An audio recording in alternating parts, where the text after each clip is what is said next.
afternoon. Good afternoon.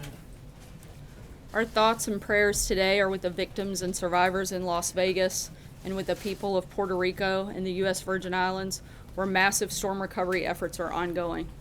The President will be flying to Puerto Rico tomorrow to view the devastation, and he will assure the people there that we are with them 100% today and for the long haul. Puerto Ricans have shown incredible resilience, and we are fully committed to helping them rebuild their lives. Last night, thousands of our fellow citizens endured what the President has rightly called an act of pure evil in Las Vegas. The President has ordered our flags to half-staff, and to further honor those lost in the attack, we will hold a moment of silence on the South Lawn this afternoon at 2:45 Eastern Time. The President will visit Las Vegas on Wednesday to grieve with the friends and family of the victims, to offer his support to those recovering from their wounds, and to thank the courageous first responders. In the coming days, this attack will directly impact communities all over our country, whose residents were visiting the entertainment capital of the world to attend a concert. One man, 29-year-old Sonny Melton, had traveled from Tennessee to Las Vegas for the concert with his wife, Heather. When the bullets began raining down from above, Sonny shielded her from danger, selflessly giving up his life to save hers. They'd been married for just over a year. Others risked their own lives to save people that they had never met. Mike McGarry of Philadelphia laid on top of students at the concert to protect them from the gunfire. They're 20, I'm 53, he said, and I've lived a good life. Lindsay Padgett and her fiance, Mike J., fled for cover during the attack and immediately returned to the scene with their pickup truck to help transport the wounded to nearby hospitals. Gail Davis, who was attending the concert with her husband, said she owes her life to a brave police officer who instinctively served as a human shield, protecting her from harm. Sadly, multiple police officers, both on duty and off duty, were among those killed or injured. But what these people did for each other says far more about who we are as Americans than the cowardly acts of a killer ever could. The Gospel of John reminds us that there is no greater love than to lay down one's life for a friend. The memory of those who displayed the ultimate expression of love in the midst of an unimaginable act of hate will never fade. Their examples will serve as an eternal reminder that the American spirit cannot and will not ever be broken. In the days ahead, we will grieve as a nation, we will honor the memory of those lost as a nation, and we will come together, united as one nation, under God and indivisible. And with that, I'll take your questions. Major. Can you tell us a little bit about how the President first learned about it and your engagement with him, his own personal reaction to the events of today? He also said in the Oval he might spend more than a day in Las Vegas. Was he referring to a couple of days there? We're still finalizing the details of the travel that'll take place. We know for sure that he'll be there on Wednesday, and beyond that, we'll keep you guys posted as those arrangements are finalized. In terms of activity this morning, the President was briefed early this morning by General Kelly and has been updated regularly and constantly throughout the day, and will continue to as new information is provided by law enforcement officials. Have you had a chance to talk to him about his own, how he dealt with this? I have seen him today, and I think he, like most of America, is saddened, and certainly his heart and compassion goes out to those that were affected. Jeff? Sarah, many times when these horrible massacres occur, it leads to questions about gun control. Has this particular massacre made the President think anything more about pursuing tighter gun laws, such as background checks, to prevent massacres like this from happening again? Look, this is an unspeakable tragedy. Today is a day for consoling the survivors and mourning those we lost. Our thoughts and prayers are certainly with all of those individuals. There's a time and place for a political debate, but now is the time to unite as a country. There's currently an open and ongoing law enforcement investigation. A motive is yet to be determined, and it would be premature for us to discuss policy when we don't fully know all the facts or what took place last night. Jeff? To follow on that, Sarah, though, do you believe that, or does the President believe that this is a moment, that this is a time when this should not be a political discussion, it should be a policy discussion? Does he believe that he could bring something new to the gun debate that has been,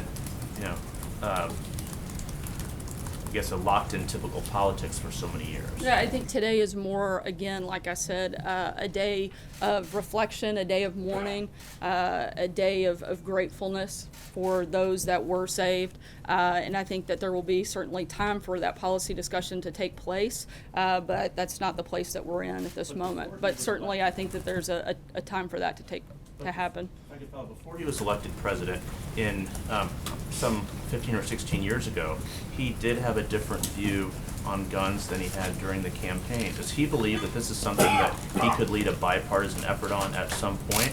And at what point would that be appropriate? I think that's something that we can talk about in the coming days and see what that looks like moving forward. I think one of the things that we don't want to do is try to create laws that won't create or stop these types of things from happening. I think if you look to Chicago, where you had over 4,000 victims of gun-related crimes last year, they have the strictest gun laws in the country. That certainly hasn't helped there. So I think we have to, when that time comes for those conversations to take place, then I think we need to look at things that may actually have that real impact. Matthew. Thanks, Sarah. On Puerto Rico, can you tell us a little bit about the president's aims for his visit tomorrow, and do you expect any tension given some of his comments over the weekend? We have several stops that we'll put out later this afternoon in terms of the specifics of that trip. We are going to be spending significant time there in Puerto Rico, meeting both with first responders as well as the storm survivors, and we'll again put out the details of that exact schedule later today. Some of his comments over the weekend, like that folks down there wanted everything done for them, do you expect that to come up in any of his conversations? I expect the focus to be on the recovery efforts, which we're fully committed to. The top priority for the federal government is certainly to protect the lives and the safety of those in affected areas and provide life-sustaining services as we work together to rebuild their lives. That's going to be the focus, not just in the conversations tomorrow, but certainly the focus that we've had since this began. Celia. I just pick up on that. Who exactly wants everything done for them? Who said they? I haven't talked to him specifically about a defined of who they might be. Again, the federal government is doing everything within our powers and capabilities to first focus on the life-sustaining and life-saving measures, as well as on the rebuilding process. We've got over 12,000 federal staff on the ground. 64 hospitals out of 67 are partially or fully operational. 14 are now back on the electrical grid. 45% of customers in Puerto Rico have access to drinking water. 8 commercial airports are operational. 65% of gas stations are open. All of these things are things that we're continuing to push, continuing to move forward, and will be part of that effort. And then just back John. to today's tragedy really quickly, if I may. Does the president believe that what happened amounts to an act of domestic terrorism? Again, we're still in a fact-finding mission. This is an ongoing investigation, and it would be premature to weigh in on something like that before we have any more facts, and we'll leave that to local law enforcement to work with also the federal law enforcement to make those determinations. John? Over the weekend, as was pointed out, the president was very sharply critical of Carmen Yulín Cruz, who's the mayor of San Juan. Other than her comments on Friday morning, in which she criticized Elaine Duke for saying this was a good news story in terms of DHS getting supplies out to areas that they were needed, what was she doing that prompted such criticism from the president? Look, right now our focus is to bring the mayor into the coordination efforts. This administration, as well as other members on the ground, have reached out to her. We hope that she will join with us in those efforts and be part of things. She's been invited to participate in the events tomorrow as well, and we hope that those conversations will happen and we can all work together to move forward. Sarah. Ashley.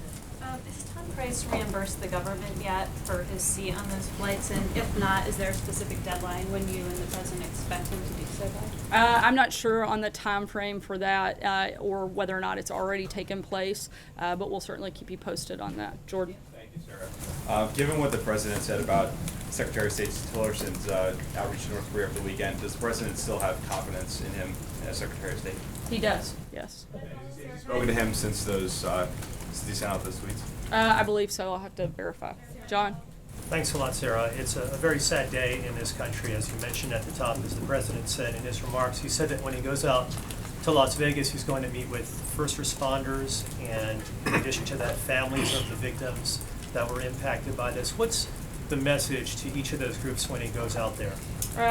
Look, I think it's very simple to say that his goal is simply to be there to show the support of people from around the country and to stand united in not only this act of evil, but against all acts of evil. And I think that was clear in the president's remarks today, and something certainly that you'll see from his visit on Wednesday. Jessica.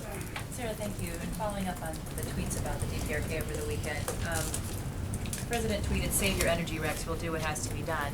So is it the stated position of the White House that you're trying to get back to talks, or have you given up?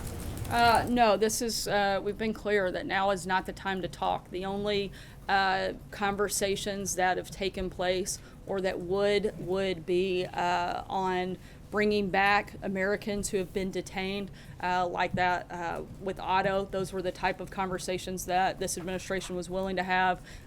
Beyond that, there will be no conversations with North Korea at this time. State talks about There are those 3 Americans still detained in North Korea. lines of communication with Pyongyang. That's what you're primarily using it for. You're not using it to try to get measure whether they're that would ready be to the talk. only reason for us to have conversations with them at this time. Helen. Can I follow on that? I also want to ask about today, but does the president believe diplomacy then is not worth pursuing in North Korea? There's a difference between talking and putting diplomatic pressure. We still strongly support putting diplomatic pressure on North Korea, which we're continuing to do. But now is not the time simply to have conversations with North Korea. We've encouraged all of our allies and partners to do more, and we're going to continue to keep all options on the table when it comes to that. Stephen? The activities of today as well, you talked about how now is not the time to get into a gun control debate or to talk about policy. After the Orlando shooting, the president that day was out on Twitter talking about policy. He was talking about his travel ban. So when, for example, Senator Chris Murphy says it's time for Congress to get off its ass and do something, does the president agree? I actually agree with them that Congress should get up and do something. I'm not sure that it's specific to that, but I think Congress has had several months of doing very little, and we'd like to see some actual legislation come through. What would the president like to see Congress do is the question I want to get at. Again, we haven't had the moment to have a deep dive on the policy part of that. We've been focused on the fact that we had a severe tragedy in our country, and this is a day of mourning, a time of bringing our country together, and that's been the focus of the administration this morning. Orlando, though, Sarah, when at that day he was talking about the travel ban, saying he didn't want congratulations, essentially. Why is There's this a difference happening now? between being a candidate and being the president. I do want to ask, because before last night's massacre, a bill was advancing through the House. Republicans cleared it through the House Committee on Natural Resources that would, among other things, make it easier for people to buy silencers. Hillary Clinton tweeted about it this morning. She said that imagine the deaths in Las Vegas if the shooter had a silencer, which the NRA wants to make easier to get. Does the White House have a position on this particular piece of legislation? Again, I haven't spoken with the president about that specific issue, but I don't think that is something that would have changed. Again, I think before we start trying to talk about the preventions of what took place last night, we need to know more facts. And right now, we're simply not at that point. It's very easy for Mrs. Clinton to criticize and to come out, but I think we need to remember the only person with blood on their hands is that of the shooter. And this isn't a time for us to go after individuals or organizations. I think that we can have those policy conversations, but today is not that day. Louise? Sarah, are there any policy prescriptions that the president considers to be out of bounds on the policy debate that will happen in the next few weeks? Could you articulate a little bit what his position on gun control is? The president's been clear that he's a strong supporter of the Second Amendment, and I don't have anything further at this point. I'll take one more question. Fred? Yeah, a couple of questions. One, ahead of the trip to Puerto Rico, Mark. Just wanted to ask about there's a bill in the Congress, the McCain-Lee Act, which would give a permanent exemption to Puerto Rico from the Jones Act.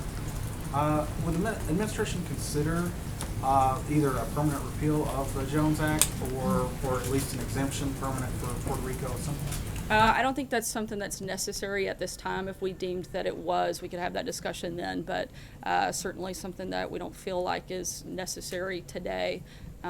So I wouldn't imagine that would be something needed.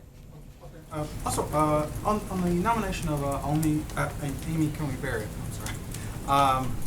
There's been some attacks among senators, some in the media, on her religious beliefs. Does the White House have some concerns about that? We certainly support religious freedom and would ask that Congress also support that as well. As you all know, we've got a moment of silence taking place on the South Lawn here momentarily, and so with that, I'll close and just again, I think we ask collectively that everyone across the country keep the people both in Las Vegas and in Puerto Rico and the U.S. Virgin Islands in our prayers. Thanks.